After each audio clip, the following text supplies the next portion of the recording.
नमस्कार दोस्तों। हमारी संस्कृति, हमारी परंपराएं जो पीढ़ी दर पीढ़ी आगे तो बढ़ रही हैं, पर क्यों और क्या हैं ये परंपराएं, इसकी जानकारी बहुत कम लोगों को होती है। जैसे कि तिलक क्यों और कौन सी अंगुली से लगाया जाता है, तिलक लगाते समय सर पर हाथ या कपड़ेढ़ा क्यों रखा जाता है, सगाई या शादी की अंगूठी अनामिका अंगुली में क्यों पहनाई जाती है, मंदिर में जाकर ईश्वर के समक्ष जो फल फूल या कोई मुद्रा को क्यों चढ़ाया जाता है, पुरुषों के दाएं और महिलाओं के बाएं हाथ में ही धागा क्यों पहनाया जाता है, जमीन पर पालथी मारकर भोजन क्यों करते हैं, सनातन परंपरा में सर की चोटी को क्यों बढ़ाया जाता है, हिंदू धर्म में शादी के बाद सिंदूर क्यों लगाया जाता है। ऐसे ही जानकारी का पिटारा है आज का ये वीडियो। चलो आगे बढ़ते हैं।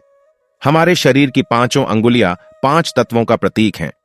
अंगुष्ठा अग्नि, तर्जनी वायु, मध्यमा आकाश, अनामिका पृथ्वी व कनिष्ठा अंगुली जल तत्व का प्रतिनिधित्व करती है। छोटी उंगली के बाद अनामिका होती है। इस उंगली के नीचे सूर्य पर्वत होता है, इसलिए अनामिका उंगली को हस्तरेखा विज्ञान में काफी महत्व दिया गया है। हस्तरेखा विज्ञान के अनुसार अनामिका अगर तर्जनी से बड़ी हो तो व्यक्ति स्वाभिमानी होता है। जिनकी अनामिका उंगली मध्यमा के बराबर होती है वह स्वार्थी और धूर्त होते हैं। तिलक कौन सी उंगली से लगाना चाहिए? अनामिका यानी रिंग फिंगर वाली अंगुली से तिलक लगाना मानसिक शक्ति को प्रबल बनाता है। इस अंगुली का संबंध सूर्य से है, इसलिए इस अंगुली से तिलक लगाना व्यक्ति के आज्ञा चक्र को जागृत करता है। अनामिका से तिलक लगाना व्यक्ति के मान सम्मान को भी बढ़ाता है। शास्त्रों में अनामिका अंगुली से चंदन लगाना शुभ फल देने वाला कहा गया है।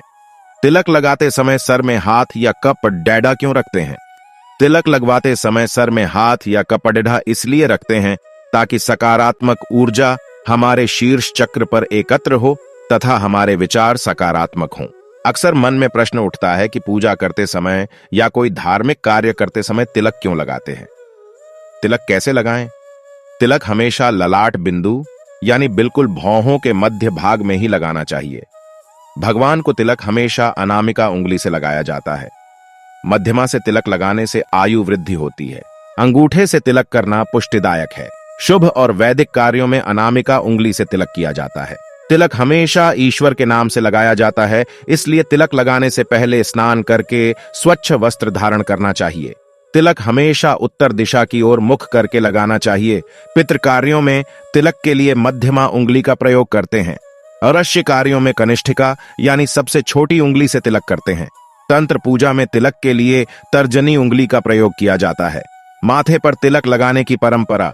भारतीय परंपरा में चाहे महिला हो या पुरुष माथे पर तिल जरूर लगाते हैं। धार्मिक नजरिए से माथे पर तिलक लगाने से भगवान का आशीर्वाद मिलता है। वहीं वैज्ञानिक नजरिए की बात की जाए तो दोनों आंखों के बीच में आज्ञा चक्र होता है। इस आज्ञा चक्र पर टीका लगाने पर हमारी एकाग्रता बढ़ती है। माथे पर तिलक लगाते समय उंगली का जो दबाव माथे पर बनता है उससे नसों का रक्त संचार काबू में रहता है। जमीन पर पालथी मारकर भोजन करना। भारतीय परंपरा में आज भी अधिकतर घरों में जमीन पर बैठकर भोजन करने की परंपरा है। जमीन पर पालथी मारकर भोजन करने से पाचन तंत्र ठीक रहता है। जमीन पर बैठकर खाना खाने से मन शांत रहता है। ईश्वर के समक्ष फल फूल या कोई मुद्रा को क्यों चढ़ाई जाता है? माना जाता है कि जो कुछ भी हम ईश्वर को फल फूल या मुद्राएं आदि अर्पित करते हैं वही हमको ईश्वर द्वारा स्वास्थ्य, धन व समृद्धि के रूप में मिलता है। छोटी रखना। आज भी कई लोग अपने सिर पर छोटी रखते हैं। इसके बारे में ऐसी मान्यता है कि जिस जगह पर छोटी रखी जाती है उस जगह दिमाग की सारी नसों को केंद्र बिंदु होता है। इस स्थान पर छोटी रखने से दिमाग का संतुलन बेहतर रहता है, एकाग्रता बढ़ती है, जिससे मानसिक क्षमता बढ़ती है। सिंदूर लगाना।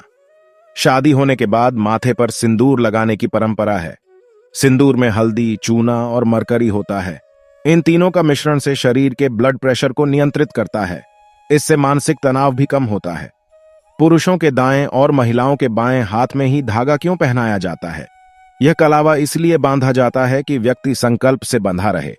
पुरुषों का मस्तिष्क सक्रिय होता है और स्त्रियों का हृदय बाएं ओर होता है और मस्तिष्क दाएं ओर।